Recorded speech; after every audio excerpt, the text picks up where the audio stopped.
Hi, I'm Linz. Welcome to Becoming Everwell, a channel where we talk about the ongoing journey of becoming. On today's Life Learning episode for Midlife You, we're talking about when the dream words are finally spoken. I make sense of life by writing about real everyday stuff that makes us who we are. Some of these snapshots are fun, some are more serious. Maybe they'll open up something in you too. Let's grow.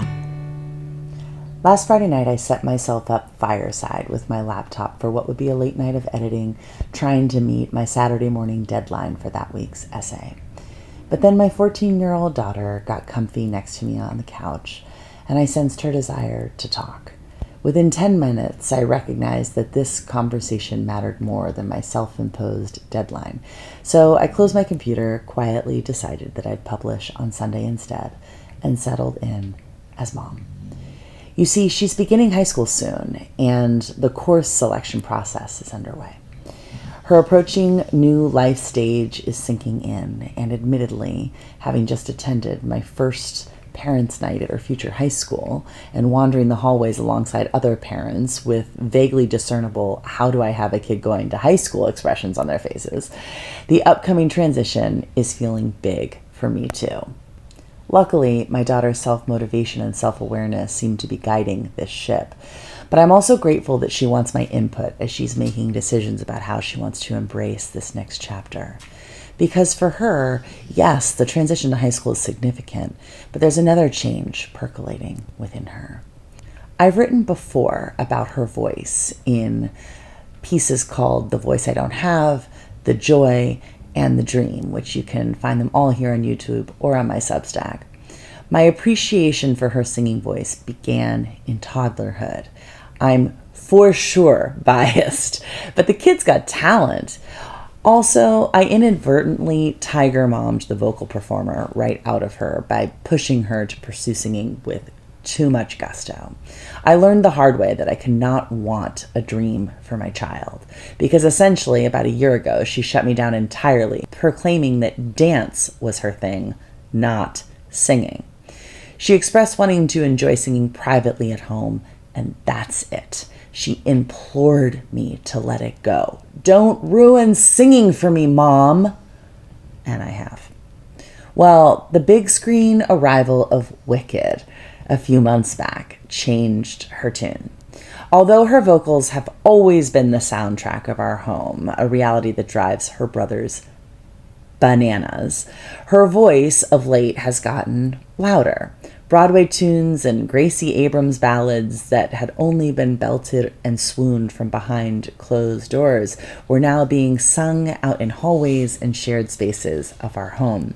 Her singing became so prominent that I casually asked her in a recent car ride if she wondered what her voice might sound like if she learned how to train the muscle of it. A floating question to which she replied, "Yeah, kinda." Sensing the opening, and while trying my best to play it cool, I mentioned that if she ever wanted to take a voice lesson, we'd support it. All nonchalant, she was like, "Sure." "Okay," I said, and as hard as it was, I dropped it. We spent the rest of that car ride listening to her playlist, singing our hearts out, while I masked the inner gymnastics of my excitement. Behind the scenes, I'd already stored the info of a voice coach in my phone from a random parent who'd mentioned her in passing. This voice coach is young, professionally trained in opera, loves the same current pop musicians as my daughter, and will happily coach via FaceTime. I connected with her straight away. My daughter seemed skeptical that I'd arranged this lesson so quickly, but she agreed to meet this coach through the screen on the next Monday after school.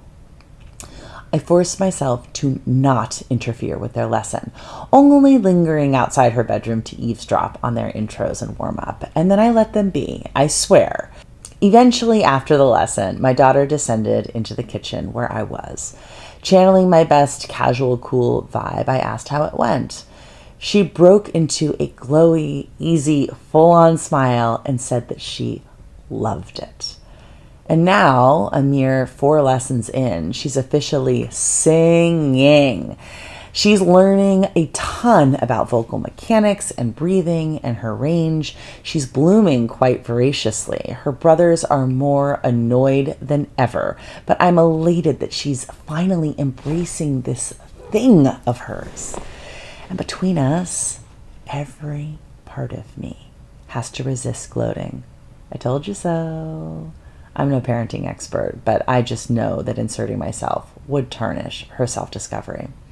Rather, I've opted to quietly butt out while being totally available to her. Somehow, she instinctively knows this. My casual, cool vibe must translate as eager, obvious vibe to her. But I'm okay with that. I grew up with that kind of a mom, and I'm a fan. So on Friday night, while perched nearby on the couch, she starts telling me how something inside of her has happened. And I observe as my girl wraps her voice and mouth around words that have never before come out of her mouth. I think I want to insert her singing related dream here. To which I smiled, and she smiled, and we both kind of raised our eyebrows and her eyes sparkled. And I actually felt inside of my chest the energy and power of her vision for herself becoming known. Now you may be all like, what's the dream? And I'm sorry to keep it in the dark, but it's her personal dream and she'd prefer I not share. But the specifics of her dream don't matter. It's more about the moment when I got to witness light and freedom emanate from my child as she spoke her glimmering idea for herself. Wherever her path leads, I'll probably remember that moment until the end. Nothing has changed and everything has changed. Life carries on, but she now has a knowing, a goal, a desire. She's in the space where she gets to simply feel what it feels like to be someone who wants something very specific for herself. And she may change her mind, of course. She's not held captive to a spoken dream, but in saying the words aloud, she's given herself permission to imagine more for herself. And lucky me, I get a front row seat to her journey. So what about you? What are you keeping quiet about a dream for yourself? And I don't just mean the kind of dreams that young people with the bulk of their life before them might have. A dear friend of mine has had a dream for months to bake a divine loaf of sourdough, which is no small deal. Ask any baker. And just this week, after much trial and error, she sent me this photo from her kitchen. I mean, how gorgeous is that? My sister dreams of getting good at tennis again after a long hiatus since childhood. I have another dear friend who recently told me that she dreams of co-writing a screenplay.